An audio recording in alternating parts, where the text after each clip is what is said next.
Greetings, Casio lovers! Now, I bought a very, very rare watch, and to give you some context, I'll tell you exactly what happened. Do you remember a few weeks ago I did a video on the Casio AX1 and how beautiful it was? Got the manual, the box, untouched. It was beautiful. Anyway, a guy messages me again out of the blue on my email and says to me, did you know in the same time period when that watch came out, Casio brought out another watch, super rare, called the AX5, and it's all black. And they used exactly the same module as they did on the AX1. And they made very, very tiny numbers. In fact, it only was released for just 1 month. I have never heard this before. I've never even heard of the AX5. So what does the guy do? So what am I going to do? Straight on eBay. Let's check how rare these are. Casio AX1 and see what comes up, because that's the same module. Only 2 results. So let's go worldwide.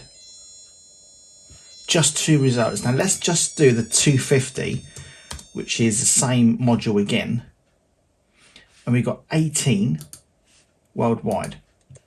Now if we do the AX5,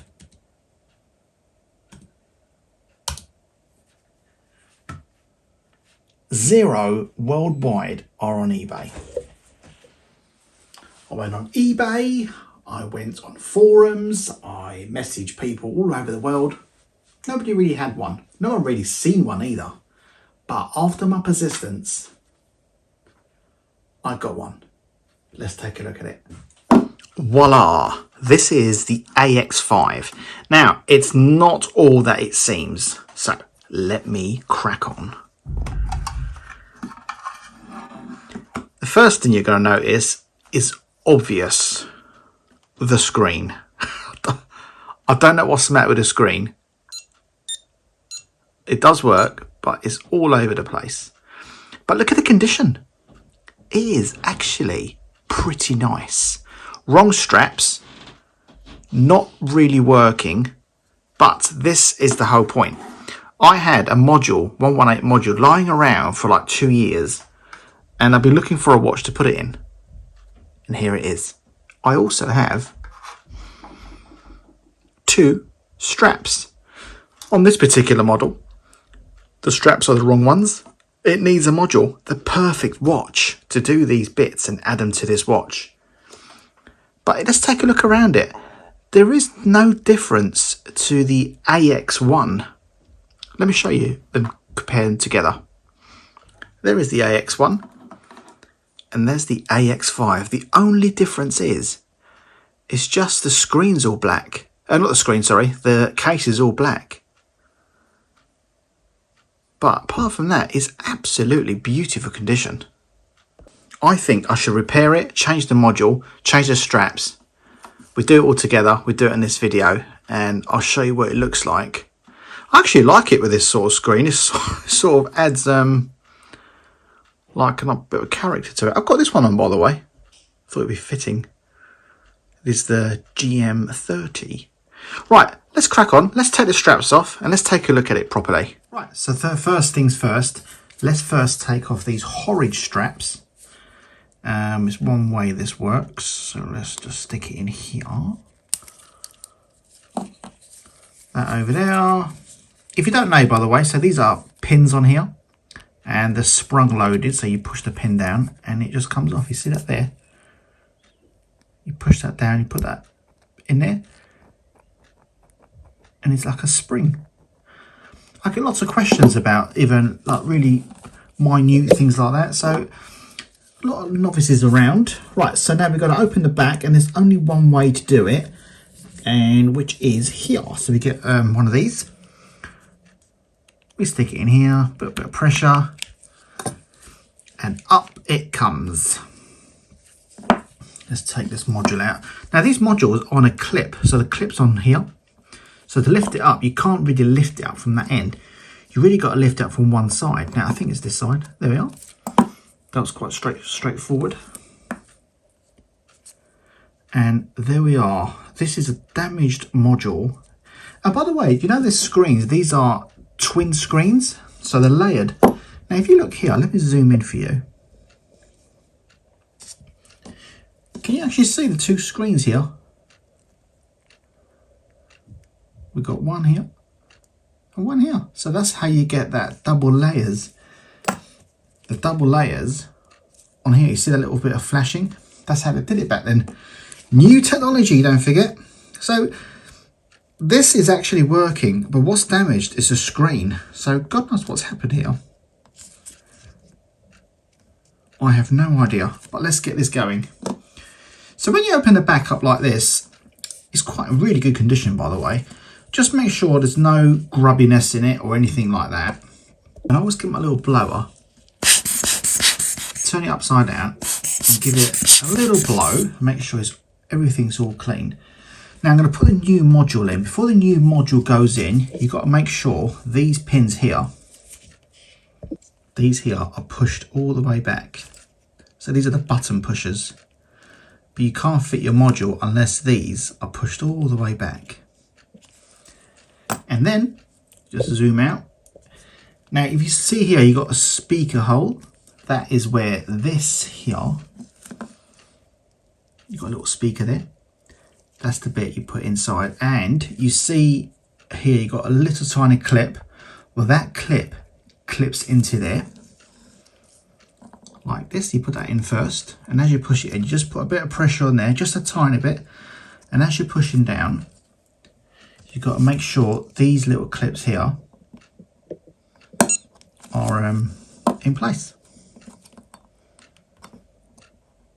And before you do anything else, you hold this down and you make here we are, all the bells and whistles are going. Now this one also comes with, fortunately, one of these. Now these go in here, so this goes one way, which is this way.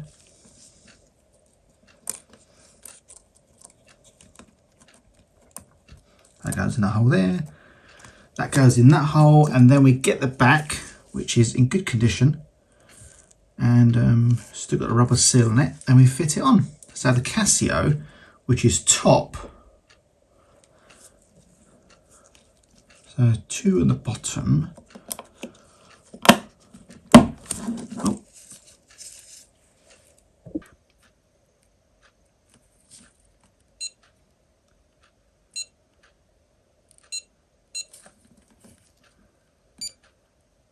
Beautiful. I just check that timer. Wonderful, wonderful. And if we go to here,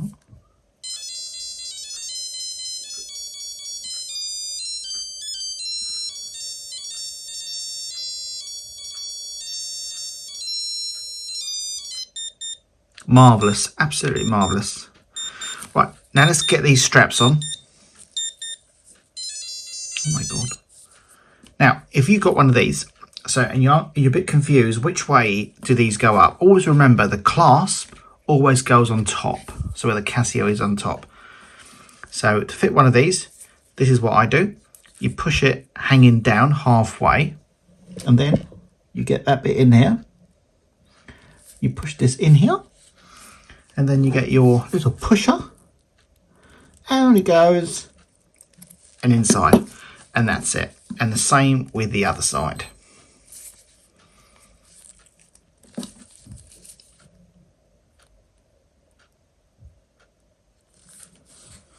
Dim ba dim dim dim dim dim.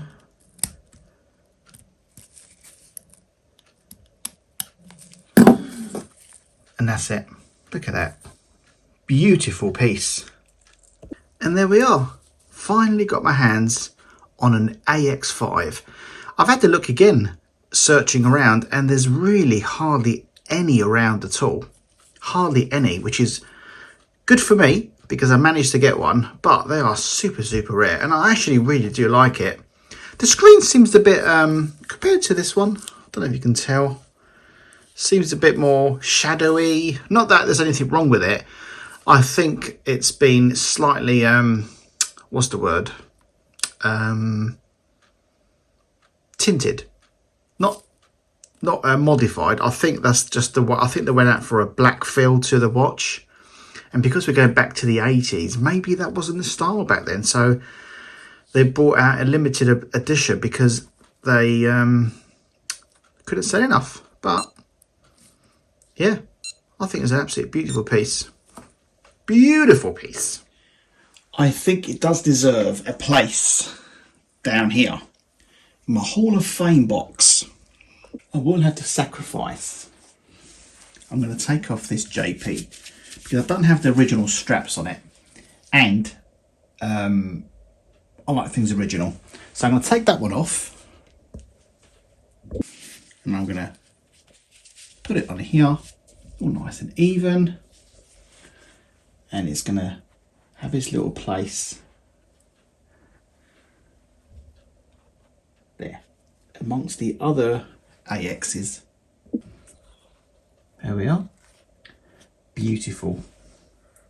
We have the TS 1200, the AX, let's make this a bit more central, AX1, TM100, GM10, and we have now the AX5. What a beautiful, beautiful piece. If you like to build up a collection like this, which has taken me many, many years, go to casiold.com and you can build yourself a wonderful cabinet just like this. Thanks for watching, and don't forget to subscribe.